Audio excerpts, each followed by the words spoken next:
কোলাহল, এই ব্যস্ততা, এগুলো থাকবো না আমি।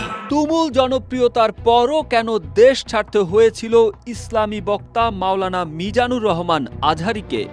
দীর্ঘ 4 বছর পর মালয়েশিয়া থেকে আজহারী দেশে ফেরার পর এমন প্রশ্ন ঘুরছে তার ভক্তদের টাইমলাইনে। 2020 সালে তার হঠাৎ করে দেশ ছাড়ার কারণ কি? এ প্রশ্নের কোনো সুনির্দিষ্ট জবাব পাওয়া যায়নি। তবে সেই সময় ফেসবুকে আজহারী নিজেই তার পারিপার্শ্বিক কিছু কারণের কথা উল্লেখ করেন, তবে সেই কারণগুলো কি তা তিনি জানাননি। আজহারী দেশ ছেড়ে চলে যাওয়ার পর তাকে দেশ ছাড়তে বাধ্য করা হয়েছে বলে অভিযোগ করেছিলেন গণ অধিকার পরিষদের সভাপতি ও ডাকসুর সাবেক ভিপি নুরুল হক নূর। সাধারণ মানুষের ধারণা তিনি সাঈদীর পক্ষে কথা বলার কারণেই তাকে দেশ ছাড়তে বাধ্য করা হয়, কারণ সে সময় এক মাহফিলে ঘরে ঘরে সাঈদীর জন্ম হোক বলে মন্তব্য করায় বাংলাদেশের সাবেক ধর্ম প্রতিমন্ত্রী শেখ মোহাম্মদ আবদুল্লাহ তাকে বাংলাদেশ জামায়াতে ইসলামীর প্রোডাক্ট বলে অভিহিত করে তার বিরুদ্ধে ব্যবস্থা নেওয়া হবে বলে মন্তব্য করেন।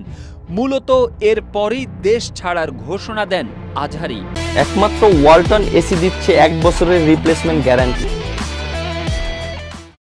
আজহারী দেশে ফেরার পর তার ভক্তদের মধ্যে চুলছেরা বিশ্লেষণ চলছে। কি সেই কারণ যার জন্য দেশ ছেড়ে চলে গিয়েছিলেন আজহারী?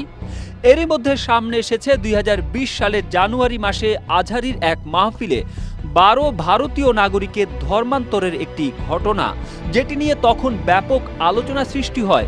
বাংলাদেশের পুলিশ ওই 12 জনকেই আটক করে এবং তাদের ভারতে পাঠানো হয়। ধারণা করা হচ্ছে ভারতীয় নাগরিকের ধর্মান্তরের কারণেই তৎকালীন আওয়ামী লীগ সরকার ভারত সরকারের অদৃশ্য চাপেই আজহারীকে দেশ ছাড়তে বাধ্য করে।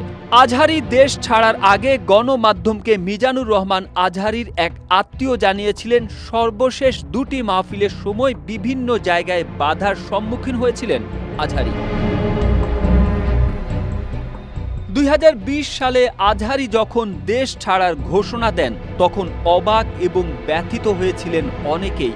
তার ভক্তরা মনে করে আজহারী ছিলেন স্পষ্টভাষী এবং সাহসী একজন বক্তা। মাহফিলগুলোতে বক্তব্য দেওয়ার সময় তিনি কাউকে পরোয়া করতেন না। তাছাড়া তার বিভিন্ন মাহফিলে এসে অসংখ্য বিধর্মী ইসলাম ধর্ম গ্রহণ করতেন। এছাড়া তৎকালীন সরকার ছাড়াও অসংখ্য ভণ্ডপীর মুরিদপন্থী লোকজনেরও চক্ষুশীল ছিলেন। তারাও বিভিন্নভাবে আজহারীকে ওয়াজের ময়দান থেকে দূরে রাখার চক্রান্ত করছিল। সামাজিক যোগাযোগ মাধ্যম ফেসবুকে দেওয়া এক স্ট্যাটাসে আজহারীর এক ভক্ত বলেন, বাংলাদেশে এসে অনেকে ইসলাম ধর্ম গ্রহণ করেছে, যে কারণে মনে হচ্ছে আন্তর্জাতিক চাপের মুখেই তাকে দেশ ছাড়া করা হয়েছিল।